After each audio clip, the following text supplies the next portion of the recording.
guys, Matt Lemke here with Through Gamer Goggles, and we are with Derek. He's the massive, influential designer for the new Halo ground game, which is absolutely stunning. As you can see, tons of people are leaving the show, so this is the very last thing I'm going to get to do. I kind of like destroyed the content earlier with the poor guy, so we're doing it again. And thank you very much for meeting with me again. No, Matt, it's a pleasure, really. And it has been a pleasure to work with these guys at the show. So, well, hey, tell us about Halo Ground Command. Halo Ground Command is essentially an effort from us at Spartan to make the Halo video games translatable directly onto a tabletop. So you'll be able to play a war game that feels like you're playing a video game. So it's simple, it's fast, it's punchy, lots of stuff dies, as we'll see when we go through the playthrough that I believe you've got later on. And it's fun, because that's what Halo is, it's just fun. And I would say they did a good job of catching that flavor. So some of the cool mechanics are? Well, the core thing about Halo is that it's not a passive endeavor. You're not sitting there waiting for something to happen. You're constantly in action, everybody's fighting. So we created a mechanic called reaction, which means that traditionally in wargaming you'd have a situation whereby you would go and I would do nothing, because you have to move your models and I then don't get involved in that process. What we've done with reaction is that when you decide you want to move, I then decide if I want to try and shoot at you. There's a risk involved, that's inevitable in all these wargaming things, but if I succeed, I'll shoot you in your turn, not in my turn. And then that changes the dynamic of the game. You feel like you're constantly on edge, constantly fighting each other in an aggressive, violent war game that is kind of Halo in a nutshell, isn't it? That's right. And the reaction technique, yeah, it's a technique. It works well. The other cool thing is the amount of weapons Spartans have available to them.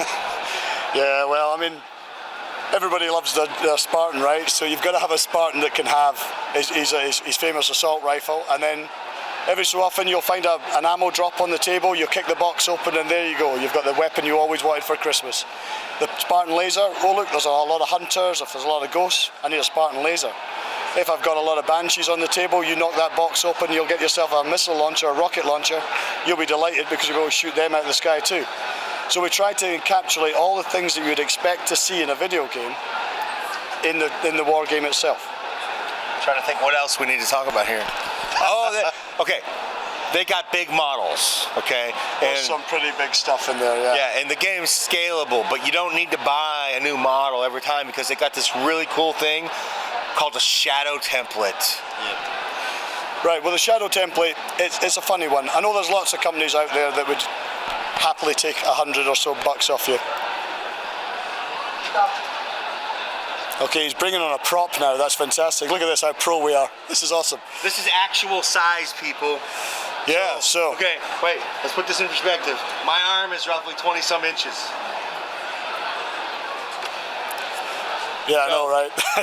This is the actual size. I don't know how much the model costs. I don't care. I'm going to buy probably 10 of them. But the shadow template, if you don't want to buy this, is what you would use on the table. Yeah. So if you're going around to your buddy's house, you want to play a war game with your buddy, you could take that massive model with you if you wanted to show off, but maybe you just want to take a little token on the table that allows you to play all the game without the extra weight of carrying the model. The thing about something like a Pelican is when that becomes available to people, yeah, I know, right? When that becomes available, what you'll do is you'll put it on the table as a flyer, so it'll get a flight stand. Or you can have it on the table landed and make a little mini diorama of it with the back door open and, you know, John 117 standing there, a warthog coming down, maybe a couple of wounded Marines. Or attached to the back of it. Yeah, you could do that. There's a couple different versions, a couple different things you can do. So the joy of what we've done, we've chosen 1:100 scale, which is 15 millimeters. So the model on its own feels small, but when you put it down in a mass of troops, which is what you get inside the basic core box, it really is Halo. It's what you expect to see. It's a lot of guys dying horribly in an effort to get to battlefield objectives. You just brought up a little bit of a brainstorm. For those of you that may not realize what's going on, they're actually pulling a lot of influence from the Halo Wars game as well. So not only are they trying to capture you playing as a Spartan or an ODST, they're trying to capture the effect of Halo Wars on the tabletop.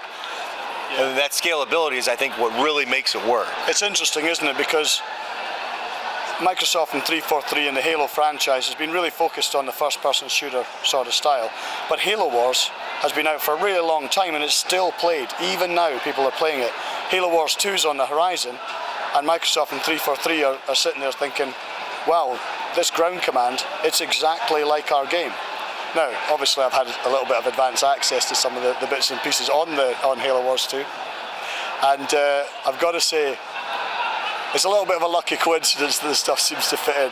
It's not lucky, I've played it and I tried to make it work. But it's the game, the Halo Wars 2 game is absolutely banging. It is brilliant. And we've got a tabletop game that's exactly the same as that game. So you can play with your mates online, then you can play with your mates on your tabletop, and the experience is roughly the same. It feels like you're playing a real-time strategy game and a battle game, but it's on a tabletop. I'm delighted with it, I really am.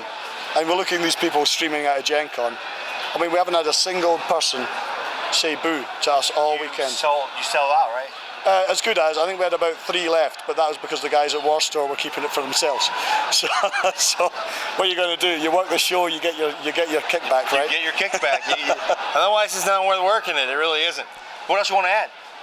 Other than if anyone wants to come and chat to us, we're always available on our community. You come to spartangames.co.uk. You can join our community. You can chat directly to me on that forum. And anyone who wants to do any conversions or dioramas or do battle reports, they'd be more than welcome. The one thing I would ask is we're looking for people to write scenarios for us based upon the games and levels they've played in Halo. So if you've played a game in Halo or a level in Halo that you say that would make an amazing ground command scenario, write it down, do some cool graphics for us and send it in, and we'll put your name up on the internet and it'll be your scenario that we'll put up. All right. Thank you. Matt, it's always a pleasure, mate. It is. Oh, they'll be at Adepticon. Maybe not him, but... No, definitely me. I've said I'm going. That's that. I'll ask what the wife says, but I'm pretty sure it's going to be me. All right. Thank you, guys. See you later, folks. For those of you that only watch me once a year, see you next year. Everyone else, I'll see you sooner.